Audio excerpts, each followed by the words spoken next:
पहिल्यांदा गृहनिर्माण विभागाने म्हणजे गृहनिर्माण विभागाने नाही, गेले 2 दिवस मी विचार करत होतो की म्हाडा ही गरिबांसाठी स्थापित केलेली महाराष्ट्राच्या घरबांधणी उद्योगातील सरकारची सर्वात मोठी वाहिनी आहे. ही घरं देत असताना विविध क्षेत्रातल्या लोकांना म्हाडाने घरं दिली, सर्व क्षेत्रातल्या लोकांना दिली, गरिबांना दिली, मध्यमवर्गीयांना दिली, IAS दिले, IPS दिले, पॉलिटिकल लीडर्स दिले, सर्वांना दिलं, कापड कामगारांना दिलं, हातगाडी ओढणाऱ्यांना दिलं. मी सहज काल विचार करत होतो की मागच्या 10 वर्षात असं काही घडू शकलेलं नाही, आणि म्हणून काल विचार करता करता मी एक निर्णय घेण्याच्या मनस्थितीत आलेलो आहे की चित्रपट सृष्टीमध्ये काम करणारे बॅकडोर आर्टिस्ट जे असतात, जे खरे अमिताभ बच्चनला घडवणारे असतात, जे खरे सलमान खान, शाहरुख खानला घडवणारे असतात, त्यांच्यासाठी घरांची निर्मिती करायची.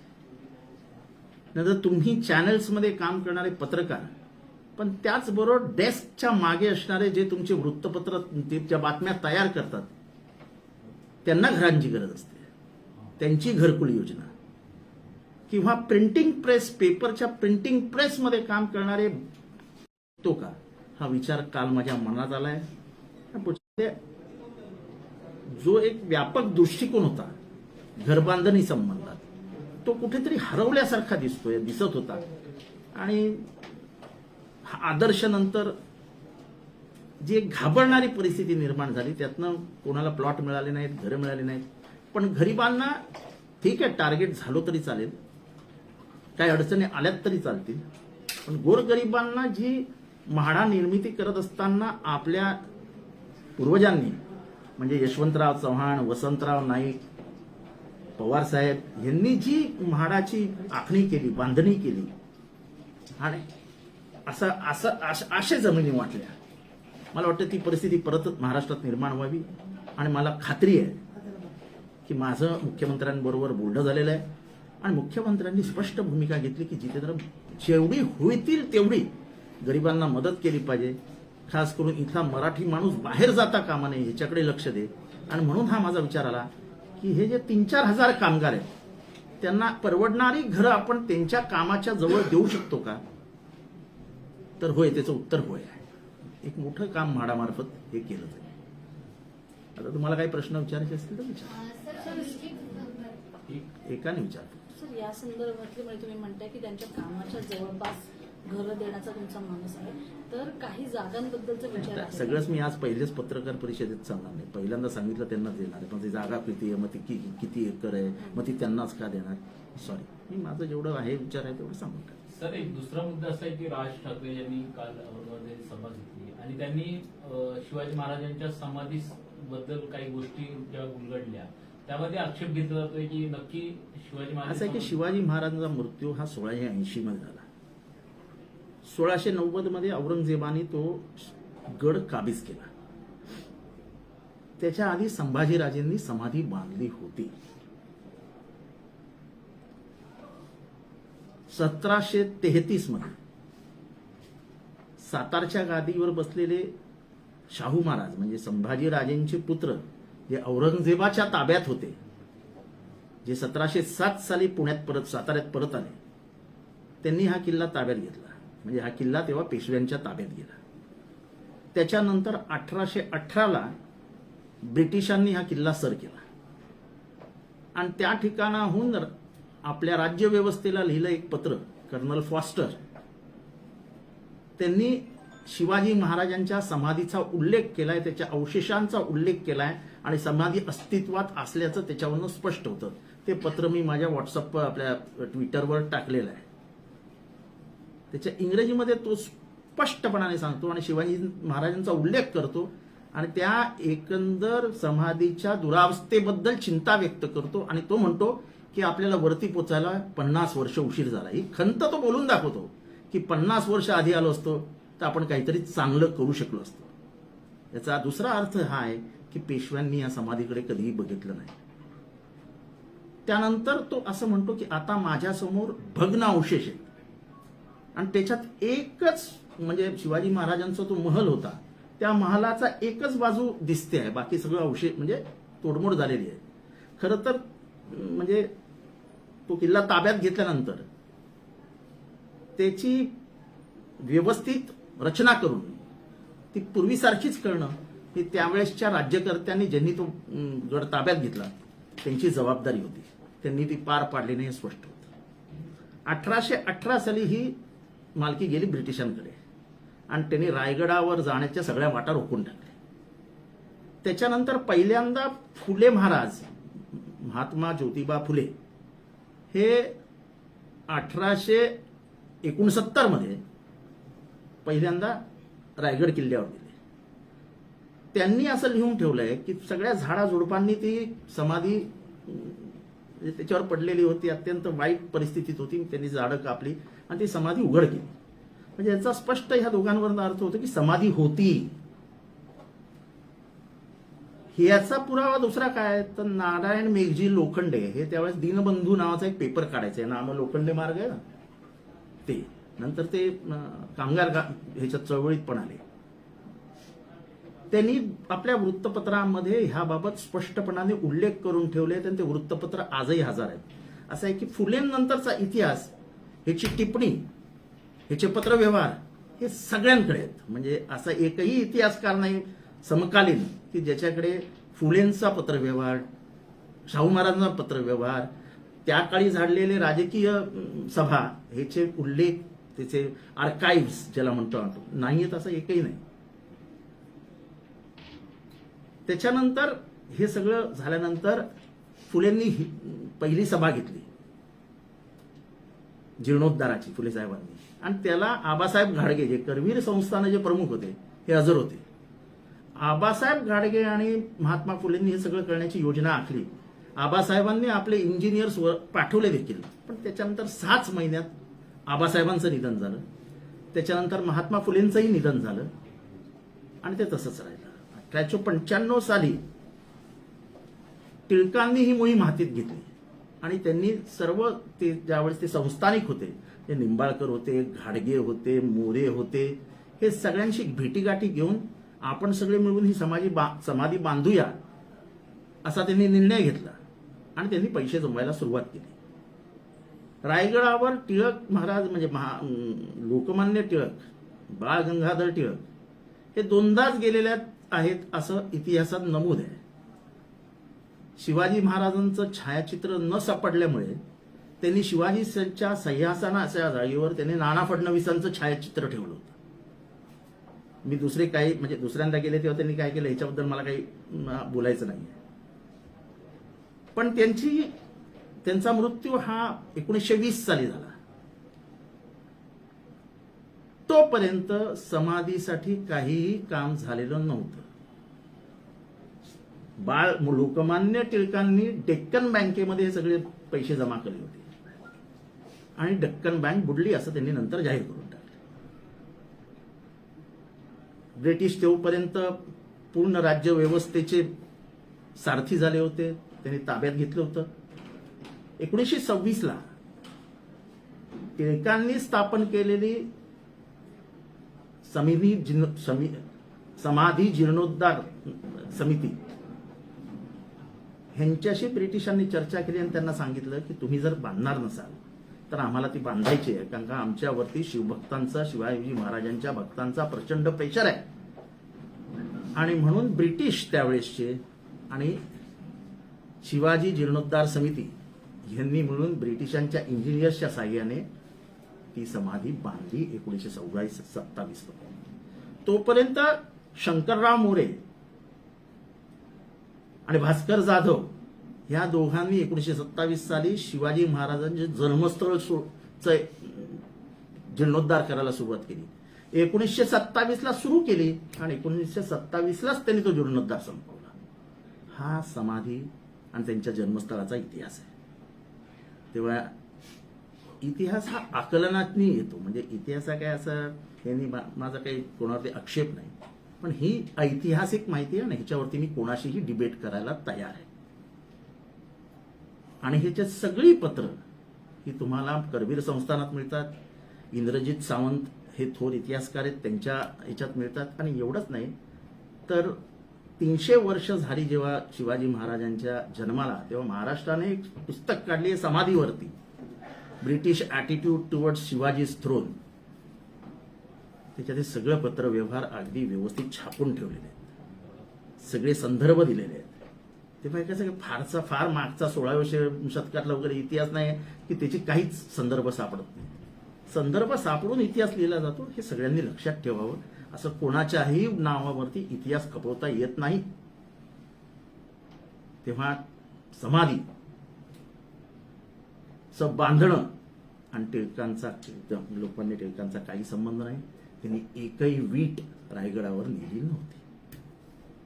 पण जाणून बुजून अशा पद्धतीनं नाही, मला त्याच्यावरती काही बोलायचं नाही. मी फक्त महाराष्ट्राला असं आहे की चुकीचा इतिहास सांगूनच महाराष्ट्राचं वाटोळं केलं असं माझं स्पष्ट मत आहे. मला अनेक जण सांगतात की तू राजकारणात आहे, तू काय इतिहासाचे दाखले देत असतो. इतिहास हा बोलका असतो, तो मनावर परिणाम करणारा असतो. ज्यावेळेस यशवंतराव चव्हाणांनी पुरंदरेंना रोखण्याचा प्रयत्न केला, ते जर तेव्हा यशस्वी झाले असते तर महाराष्ट्रात आता जो गोंधळ दिसतो ना, तो दिसला नसता. तेव्हा 1959 साली दत्तोमामन पोद्दार आणि लक्ष्मण शास्त्री जोशी यांना निरोप पाठवलेला की तुम्ही शिवाजी महाराजांच्या अस्मितेवर लिहूही नका, बोलूही नका. ह्याचे पडसाद कालांतराने महाराष्ट्रात उमटतील आणि याचे वाईट परिणाम होतील. हे यशवंतराव चव्हाणांनी 1969 साली सांगितलं होतं. आणि जे परत सांगतो, याचे ऐतिहासिक दाखले आहेत.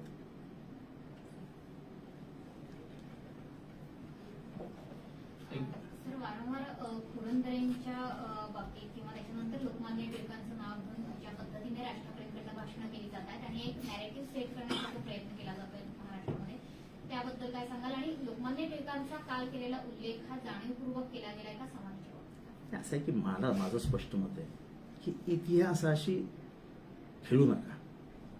ह्याच्यातनं वेगवेगळे वाद निर्माण होतात आणि ते वाद महाराष्ट्राला महागात पडतील. उगाच कारण नसताना कोणाचा तरी उल्लेख करायचा, त्याचा संदर्भ कोणाशी तरी जोडायचा, हे चांगलं नाही. आपण राजकारणात आहोत ना, आपण महागाईबद्दल बोलू, आपण इथल्या परिस्थितीबद्दल बोलू, इथल्या शेतकऱ्यांबद्दल बोलू, इथल्या गरिबीबद्दल बोलू, इथल्या रोजगाराबद्दल बोलू. आपण काय करतोय?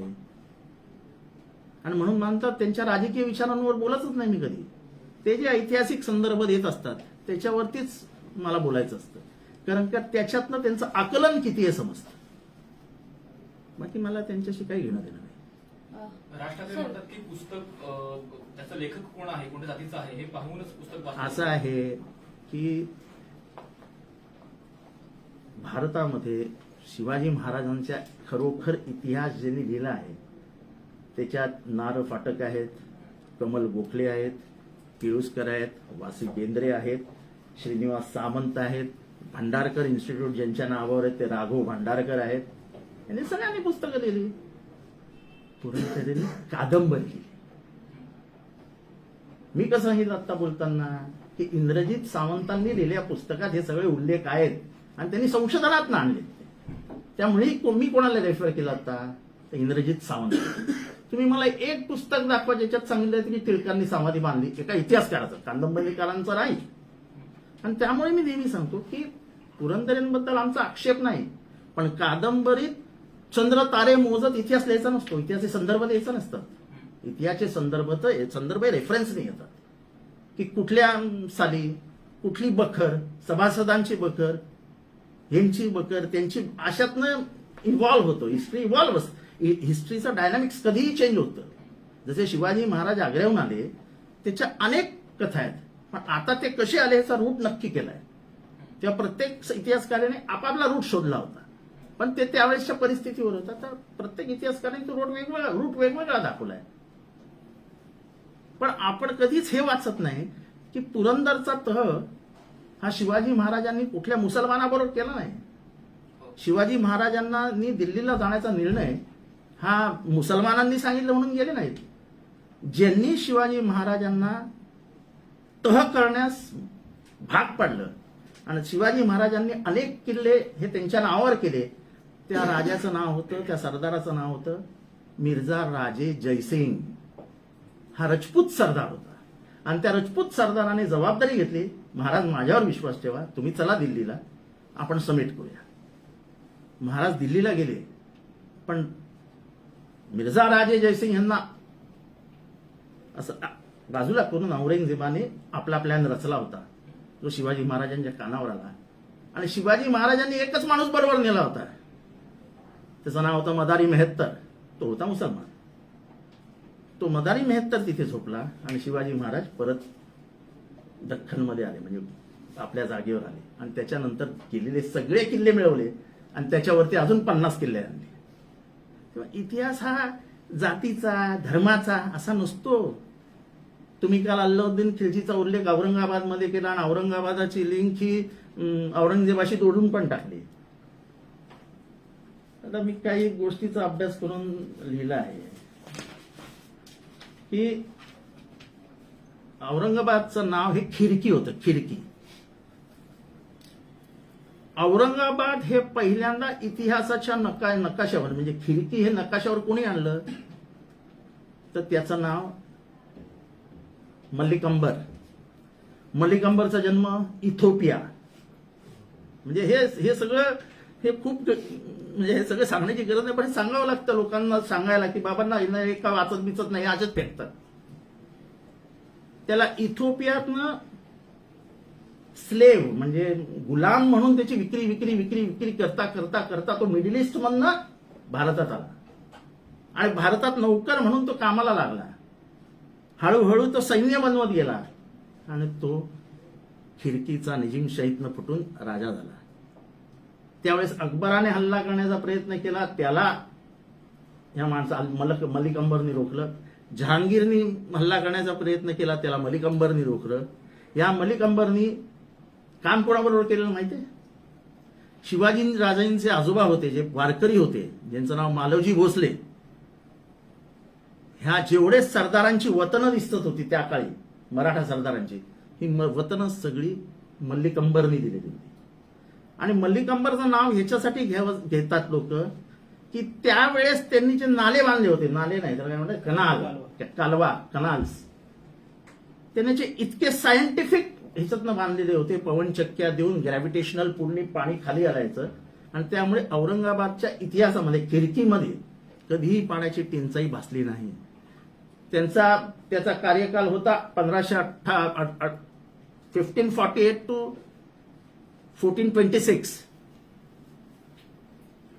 हे त्यांनी नाले बांधण्याचा समजा तो काळ धरूया. शेवटच्या 20 वर्षामध्ये तो म्हणजे 1506 मध्ये वगैरे औरंगाबादमध्ये आला. माणसाने काम कसं लक्षात ठेवायचं करायचं असतं.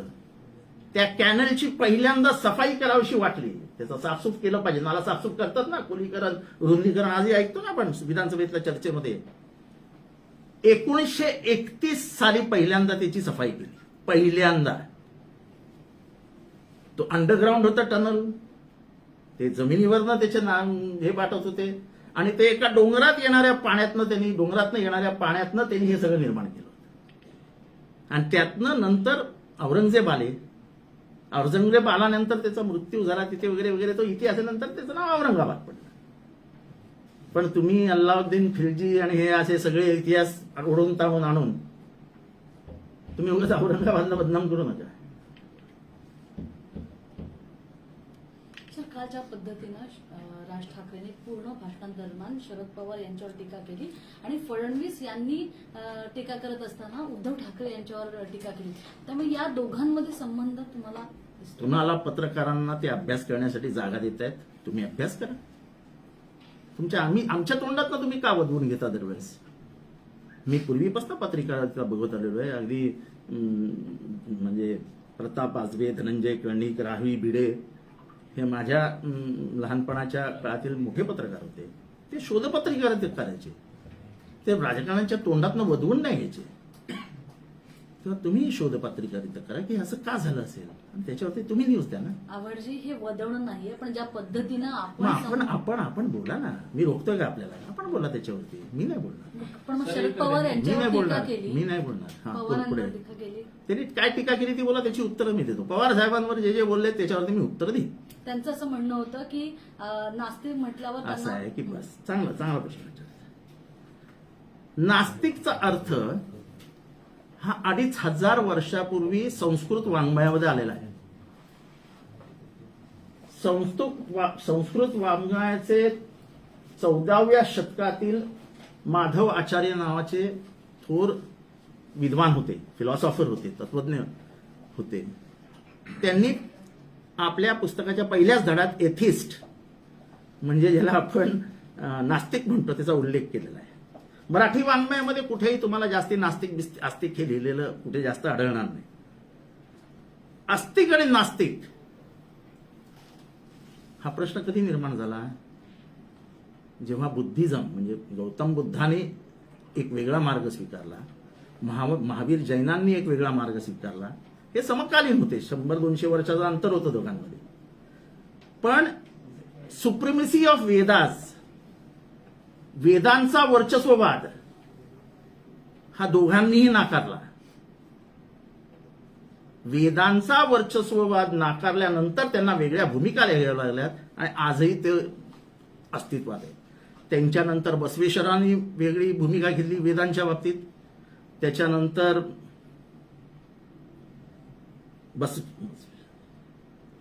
चक्रधर स्वामींनी घेतली. त्याच्यानंतर ज्ञानेश्वरांनी घेतली. त्याच्यानंतर तुकाराम महाराजांनी घेतली. कारण का वेद हे एका विशिष्ट लोकांच्या हातात होते आणि त्याची सुप्रमसी, त्याचा वर्चस्ववाद हा सर्वसामान्यांनी नाकारला. ते सर्वसामान्य कोण होते? तर बुद्ध हा सर्वसामान्य नव्हता, पण त्यांनी सर्वसामान्यांचं जीवन आत्मसात केलं होतं. महावीर जैनांनी ते आत्मसात केले होतं. ते बसवेश्वरांनी आत्मसात केलं होतं. ते चक्रधरांनी आत्मसात केलं होतं. ज्ञानेश्वरांची तर आपल्याला सगळ्यांनाच माहिती आहे. ते अगदी आपले जेवढे संत परंपरेतले संत आहेत त्या सगळ्यांचं लिखाण वाचता आणि प्रत्येकाने वेद नाकारलेत. तेव्हा सुप्रिमसी ऑफ वेदास जे आहे तो जो नाकारतो त्याला इतिहासामध्ये नास्तिक म्हटलं जातं. जेव्हा तुम्ही परमेश्वर नाकारता त्याला तुम्हाला निरश्वरवादी म्हणतात. ईश्वरवादी आणि निरश्वरवादी. आम्ही नास्तिक म्हणजे वेगळा अर्थ आहे हा मी माझा नाही सांगत आहे. हे परत इतिहासात जा आणि हा इतिहास 5 वर्षापूर्वीचा नाही आहे. याच्यासाठी तुम्हाला बुद्धिझम वाचावं लागेल, चार्वाकला काय झालं हे वाचावं लागेल, त्या दरम्यान महिलांना कसं वागवत होते ते वाचावं लागेल. बसवेश्वरांनी पहिल्यांदा डेमोक्रेसी निर्माण केली. पहिल्यांदा महिलांना आणलं त्यांनी स्टेजवरती, त्यांना अधिकार दिले. हे असंच नाही घडलं. हे वेदाला विरोध करत करत या देश घडत गेलाय. तेव्हा ह्या सगळा अभ्यासाचा विषय आहे. नास्तिक आणि आस्तिक हे सगळे हे काय असे तोंडात शब्द आले आणि फेकले असे नसतात. सगळे ईश्वरवादी असतात. पण मी जेव्हा पूजा करतो, तेव्हा मी जेव्हा देवळात जातो, तेव्हा मी जेव्हा देवळात जाऊन आरती करतो, तेव्हा फक्त तुमच्यासारखे टीव्हीवाले माझ्या मागे येत नाहीत. हे माझं दुर्दैव आहे. सर, राज ठाकरे यांचं एक मिनिट मला बघू द्या.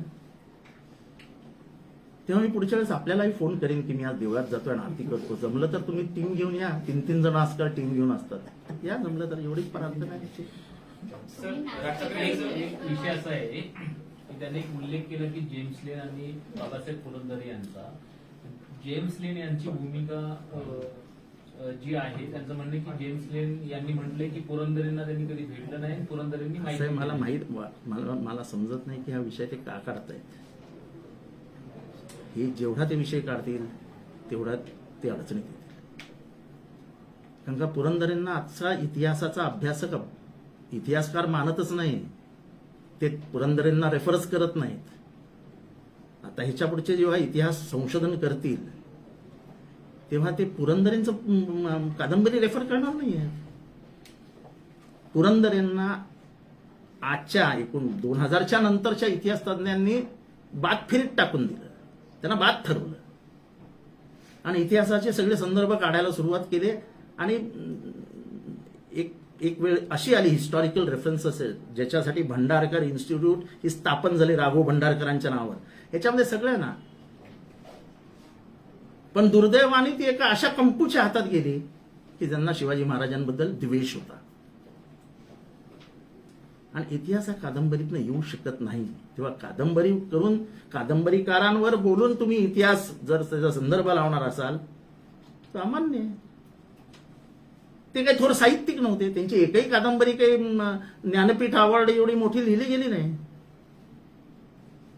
साहित्यिकांना ज्ञानपीठ अवॉर्ड मिळतं, ते पुरंदरेंना का नाही मिळालं? अच्छा, त्यांना मग पीएचडी का नाही दिली लंडनच्या कुठल्या युनिव्हर्सिटीला किंवा अमेरिकेच्या कुठल्या university for historical research? Historical रिसर्चला जगमान्यता मिळते. मला आठवत नाही, जोशी नावाचे एक इतिहास तज्ञ होते, त्यांनी 10 वर्ष लंडनमध्ये पीएचडी घेऊन शिवाजी महाराजांवरती अभ्यास केला आणि 1600 पानांचं खंड लिहिलेला आहे त्यांनी शिवाजी महाराजांवर. ह्या सगळ्या म्हणजे मी जी नावं घेतली, वासे बेंद्रे, केळुसकर, कमल गोखले, यांची पुस्तकं वाचावी ना. एकाच माणसाचं 100 वेळा नाव घेऊन महाराष्ट्रामध्ये का लोकांची डोकी भडकवत आहे? जो म्हणतो शहाजी महाराज शूद्र आहेत, हे कोण म्हणतो? जेम्स लेन. आता त्यांच्या आईबद्दल बोललाय ते सोडून द्या. आणि त्यांनी असं म्हटलंय की जेम्स म्हणजे शिवाजी आपले मासाहेब, जिजाऊसाहेब आणि शहाजीराजे यांची तुलनाच होऊ शकत नव्हती, कारण का शहाजीराजे क्षुद्र होते. हे मी नाही म्हणते, जेम्स लेन म्हणतोय. पुस्तक वाचायचं असतं. आज मी तुम्हाला सांगतो, बाबासाहेब पुरंदरेंनी मराठ्यांबद्दल काय लिहून ठेवलंय. असं आहे, म्हणून इतिहास खणायचा नसतो, इतिहासातल्या फक्त चांगल्या गोष्टी रेफर करायच्या असतात. बाबासाहेब पुरंदरेंनी पहिल्या 4 आवृत्त्यांमध्ये लिहून ठेवलं होतं की मराठे आपली जहागीरदारी वाचवायला आपल्या, मी आता हे शब्द वापरत नाही जे त्यांनी लिहिलेत ते, आपल्या जवळच्यांनाही पाठवायला मागे पुढे पाहणार नाहीत. त्यांना लाज नाही, त्यांना लज्जा नाही, असं पुरंदरेंनी लिहून ठेवलंय. जरा वाचा. ही सगळीच पानं जर उलगडली ना आज, तर आजचा बहुजन हा सुशिक्षित झालेला आहे, हा वाचतो, त्याला समजतं. ही पुस्तकं तू आता रेफर करेल. आता कधी नव्हे ते जेम्स लेनचं लपलेलं पुस्तक लोक काढतील आणि पानं चाळतील. आणि हे पानांवर सगळे लिहिलेलं आहे. हे मी नाही म्हणत, हे पुस्तकांची पानं बोलतायत. मात्र पुरंदरे ब्राह्मण असल्याने त्यांचा द्वेष केला जातो. असं एक कुसुमाग्रज ब्राह्मण आहेत. महाराष्ट्राची सर्वात मोठी कविता कुसुमाग्रजांनी लिहिली, विवा शिरवाडकर. त्यांच्या नावाने दिला जाणारा सर्वात मोठा पुरस्कार, ह्याची मांडणी आणि तो कसा द्यावा आणि त्याचे पॅरामीटर्स काय असावेत, ह्याच्या सर्वात मोठ्या सूचना कोणाच्या आहेत? पवारसाहेबांच्या. महाराष्ट्राचा इतिहास 1960 नंतर ते आतापर्यंत सर्वात जास्त वेळा साहित्य संमेलनाचे अध्यक्ष आणि साहित्य संमेलनाचे उद्घाटक हे कोण होते? शरद पवार. म्हणजे आता तुम्हाला हे म्हणायचं की साहित्यिक गेले होते शरद पवारांना बोलवलं? नाही, तेही म्हणाल तुम्ही होते स्टेजवरनं. हे सगळे साहित्यिक विकले गेले होते, हे राजश्रयाला गेले होते, हे सत्ताधीशांपुढे लोळण घालत होते. तर तो इतिहास वाचा. शरद पवार साहेब सत्तेत किती वर्ष होते, सत्तेत नसताना किती वेळा त्यांना साहित्यकारांनी बोलवलं, हे जरा वाचा. हे बघा, इतिहासामध्ये लोकांनी ब्राह्मण्यवादाला विरोध केलाय, ब्राह्मणांना नाही. आजही मला एस.एम. जोशींबद्दल प्रचंड प्रेमाने आदर आहे. ज्या माणसाने 500 जणांचा मॉब एका इन्स्पेक्टरला मारायला धावला असताना स्वतः असे मध्ये उभे राहिले आणि सांगितलं आधी मला मारा आणि मग त्या इन्स्पेक्टरला मारा. असे एस.एम. जोशी. ते जातीवरून नाही ओळखले जात. श्रीपाद अमृत डांगडे, प्रल्हाद केशव आत्रे, नाग गोरे, आपल्या मृणालताई, रांगणेकरताई कम्युनिस्ट, गोदावरी परुळेकर, हे खूप जण आहेत ना महाराष्ट्रात नावं घेण्यासारखी. एकच पुरंदर आहे का? म्हणजे लाटणंवाली बाई, तिचं नाव काय? मृणालताई गोरे, सॉरी. ह्यांच्यापर्यंत बरोबर साहेबांचे संबंध कसे होते याची जरा ऐतिहासिक विचारा त्यांच्या संबंधितांना, की कसे दोघं भाऊ बहिणीसारखे वागायचे. आणि विरोधी पक्षात असताना मृणाल गोरे कशा हल्ला करायच्या साहेबांवरती. हे द्वेष तेव्हा नव्हता. संध्याकाळी रात्री हे सगळं मिटून जायचं आणि अडीअडचणींवर चर्चा व्हायची महाराष्ट्रातल्या. आता महाराष्ट्राच्या अडीअडचणींवर चर्चाच होत नाही. जे विषय चर्चेचे नाहीत त्याच्यावरच चर्चा होते आणि ही मुद्दामून चर्चा करायला लावली जाते. त्याच्यात त्यांचा दुरुष्ट हेतू आहे, तो म्हणजे महाराष्ट्र जाळायचा, महाराष्ट्रामध्ये आग पेटवायची. पण महाराष्ट्र आता ते करणार नाही याच्याबद्दल आम्हाला खात्री आहे. एक दुसरा तुम्ही सुद्धा काल मुद्दा आरोप त्यांनी केला, पुढे उल्लेख आणला. केला की शरद पवार यांनी मी सांगितल्याच्या नंतर आता शिवाजी महाराजांचा ते उल्लेख करायला लागले, फोटो ठेवायला लागले. असं आहे, शिवाजी महाराजांचं नाव घेतलं का नाही, हार घातला की नाही, हे सगळे बालिश आरोप करणं बंद करा. मग माझ्या प्रश्नाचं उत्तर द्या. तुमच्या आयुष्यात तुम्ही कधी गेला का? तो तुमच्या 5 मिनिटावरती चैत्यभूमी आहे. कधी घातला का तुमच्या हाताने हार? तुम्हाला लाज वाटते का महात्मा फुलेंनी समाधी शोधली हे सांगायला? तुम्हाला लाज वाटते का शाहू महाराजांनी पुण्यात पहिल्यांदा शिवाजी महाराजांचा पुतळा उभारला हे सांगायला? त्यांना विरोध झाला हे सांगायला तुम्हाला लाज वाटते का? किंवा इतिहासाशी खेळू नका. इतिहास हा तुम्हाला अडकवत जातो आणि त्याच्या त्या ट्रॅपमधनं येणं लांब बाहेर असतं. आणि पुरंदरे त्याच्यातच अडकले. जेव्हा लोकांनी अभ्यास सुरू केला तेव्हा पुरंदरेंना त्याच्यातनं बाहेर येता आलं नाही. ते आपण स्वतः विणलेल्या जाळ्यामध्ये स्वतःच अडकले. पण एखाद्या माणसाचा मृत्यू झाल्यानंतर त्याच्याविषयी बोलू नये असं आपल्या हिंदू धर्मामध्ये सांगितलेलं आहे.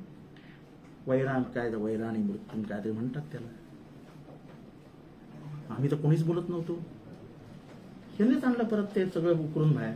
आता बघा, आम्ही इतिहासाच्या बाबतीत आम्ही कुठेही कॉम्प्रोमाइज करणार नाही. कारण का हा पक्षाचा प्रश्न नसतो. इतिहास अभ्यास करणाऱ्यांना खरा इतिहास हा लोकांसमोर आणायचा असतो आणि त्याने आणावा. ज्या वेळेस इतिहासकार चूप बसतील त्यावेळेस या देशाचं वाटोळ होईल, लक्षात ठेवा. इतिहासाचे संदर्भ चुकलून तुम्ही देशाचं भविष्य बुडवता अशा सगळ्या तत्वज्ञांनी सांगून ठेवलं आहे. The nation remains silent about its history, they get defeated in their future. तुम्ही इतिहासाचं जोपर्यंत आकलन करत नाही, जोपर्यंत सत्य इतिहास तुमच्या मनात असत नाही, तोपर्यंत तुमचे विचार भरकटलेले असतात. आणि म्हणून बाबासाहेबांनी आपल्या अनिलेशन ऑफ कास्ट यामध्ये लिहून ठेवलेलं आहे की अस्पृश्यतेचा जन्म हा जातीयवादेतनं झाला. जातीयवादाचा वादाचा जन्म हा वर्णविद्वेषातनं झाला आणि वर्णविद्वेषाचा जन्म हा धर्मसंस्थांमधून झाला.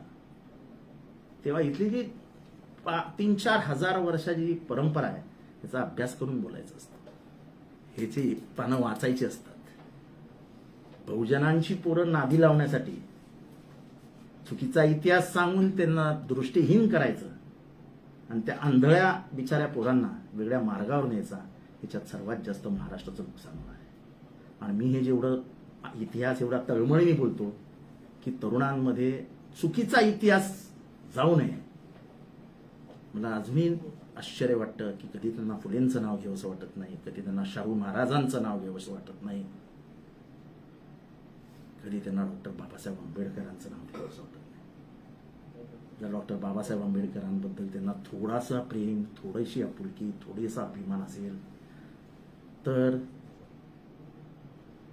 संविधानाच्या विरोधात ते कधीच वागणार नाहीत. जो माणूस संविधानाचा सन्मान करतो तो संविधानाच्या लिखाणाच्या विरोधात वागत नाही.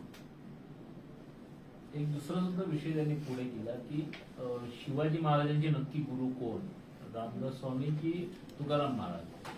हे कोणीही वाद घालू नका. याचं उत्तर सगळ्या इतिहासकारांनी दिलेलं आहे. त्यांना कुठल्याही गुरूची गरज नव्हती. असं फुलेंनी समाधी सोडल्यानंतर लिहिलेला 108 ओळींचा पोवाडा आहे. तो पोवाडा वाचा. तुम्हाला वाटतं का जेव्हा माशा जन्माला येतो पाण्यामध्ये, समुद्रामध्ये, नदीमध्ये, तलावामध्ये, त्याला शिकवायला का मास्टर असतो? त्या परंपरेने ज्या घराण्यात शिवाजी महाराज जन्मले होते ते घराणं कुठलं तर मी सांगितलं ना, मालोजी राजे, ज्यांनी वारकरी पंथाला स्वतःच्या राजश्रयाखाली वाढवलं वाचा मालोजी राजेंचा इतिहास. आणि त्याच्यात अनेक मुसलमान वारकरी पंथात होते तेव्हा. त्याच्यातला एक शेख मोहम्मद नावाचा त्यांच्या जवळचा होता जो वारकरी पंथात होता आणि त्याच्या मार्फत ते सगळं मालोजी राजे त्याच्यातला राजश्रय द्यायचे. अशा घराण्यात जन्मलेल्या माणसाला तलवार कशी चालवावी शिकवावी लागत नाही. आणि ज्या जाधव कुटुंबातनं आऊसाहेब आल्या होत्या ती त्यांची मातोश्री होती. आजही मी म्हणतो की माझी आई अशिक्षित होती पण मी आज जो आहे तो फक्त माझ्या आईमुळे.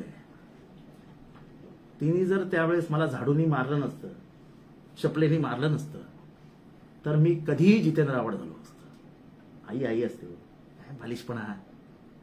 हे एकदा किती वेळा खुडणार आहात तुम्ही आणि किती वेळा तेच तेच तेच तेच तेच तेच बोलणार. मी आज जे बोललोय त्याचा प्रतिवाद करण्यासाठी एकाने उभं राहावं ना माझ्यासमोर.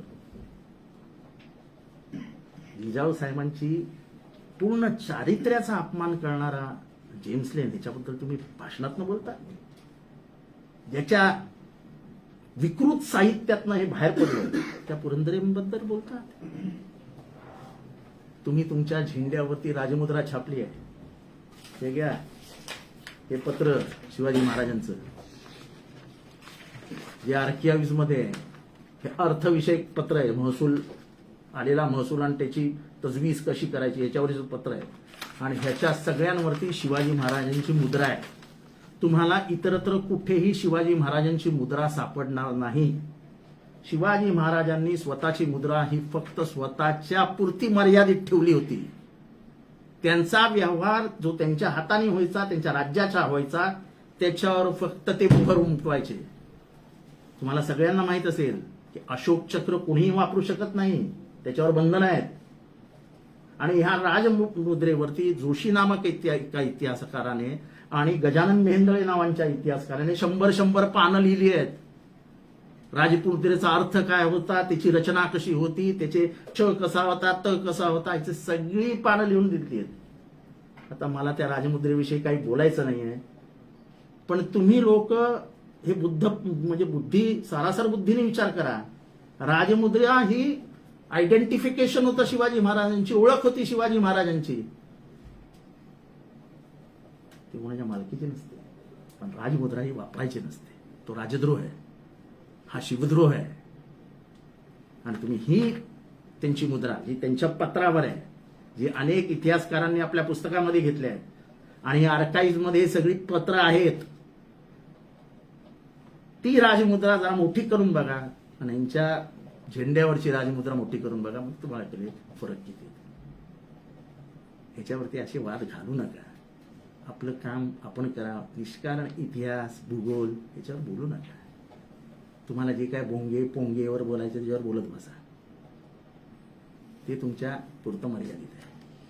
उगाच ह्याच्यावरती वाद घालू नका.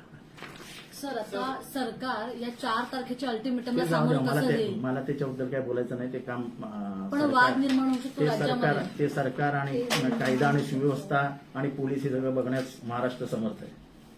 महाराष्ट्र काय काही भातुकीच्या खेळामधला होता एक राजा असं नाहीये. ते बरोबर आखलीने चालत आहेत. सर आणखी एक विषय, राज ठाकरे यांनी सुप्रिया सुळे यांचा एक उल्लेख करत सांगितलं की सुप्रिया सुळेंनीच लोकसभेत जाहीर केलं की शरद पवार साहेब हे तुम्ही माझं मी सांगितलेलं ऐकलं का? ऐकलं ना? त्याच्यात सगळ्या प्रश्नाची उत्तर आली आहेत ना. जरा ऐका ना, मी जे बोलतोय ते तर व्यवस्थित ऐका. त्याच्याकडेही लक्ष दिलं नसेल तर मी किती वेळा बोललीच. तर मी नास्तिक आणि आस्तिक याच्यातला फरक सांगितलेला आहे. ईश्वरवादी आणि निरेश्वरवादी त्याचा फरक सांगितलेला आहे. तो तुम्ही कुठल्याही बाईट मधलं घ्या. आणि सुप्रिया सुळे काय बोलल्या होत्या आणि त्याचा अर्थ काय तुम्ही सांगितलं. तर वारंवार राज ठाकरेंकडनं राष्ट्रवादीवर आरोप केला जातो की राष्ट्रवादीमुळे महाराष्ट्रात जातीयवाद सुरू केला. कालही त्याची पुनरावृत्ती. असं आहे की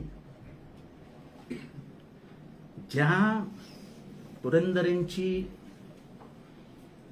कादंबरी वाचत वाचत लहानाचे मोठे झालेत राज ठाकरे साहेब, त्यांच्या कसं लक्षात येत नाही की 18 पगड जातींना घेऊन रयतेचा राजा निर्माण झाला. तो भोसलेशाही नव्हती. जशी पेशवाई होती ना तशी भोसलेशाही नव्हती. त्याला रयतेचा राजा म्हणूनच आजही ओळखलं जातं. त्याच्याकडे शिवा काशीद होता, त्याच्याकडे जीवा महाला होता. अनेक बहुजनांचे पोरं घेऊन त्यांनी या लढाया लढल्या. वयाच्या 16व्या वर्षी पहिला गड ताब्यात घेतला तोरणा. तेव्हा कोण होत्या त्यांच्याबरोबर? त्यांची नावं का नाही तुम्ही महाराष्ट्रात मोठी केली? का नाही तुम्ही तुमच्या पुस्तकात लिहिला की होता जीवा म्हणून वाचला शिवा? नाही, ते टाळलं तुम्ही. तुम्ही कृष्णाजी भास्कर कुलकर्णीचं नाव कृष्णाजी भास्कर करून टाकलं. पण त्याच माणसाने पहिला वार केला ना महाराजांच्या छातीवर, खांद्यावर. तेच असं आहे की अफजल खानाचा मुंडका कापून तलवारींवर नाचत का नाही आले सगळे? नेमकं त्या कुलकर्णीची हे का त्यांनी काढत खाली आणली? तेव्हा चुकीचा इतिहास सांगू नका हो. हे सगळं बाहेर काढावं लागतं मला. शिवाजी महाराजांचा इतिहास हा फक्त अफजल खानाचा पुतळा काढला आणि शाहिस्तेखानाची बोटं छाटली याच्यापुरता मर्यादित नाही. शेतकऱ्यांवरती जेव्हा उघड परिस्थिती आली त्यांनी पत्रव्यवहार केलाय की खजाना उघडून टाका. अहो, त्यांनी त्यांच्या भाष्यात लिहून ठेवलंय की शेतीतल्या कुठल्याही देठाला हात लागता कामा नये. इतका कार्य कर्तृत्ववान होता आमचा राजा. आता हे पण म्हणतील हा जितेंद्र कसा काय त्यांना आरे करतो. आईला हेच म्हणतात कारण कधी इतिहास. जय महाराष्ट्र, जय हिंद, जय भीम.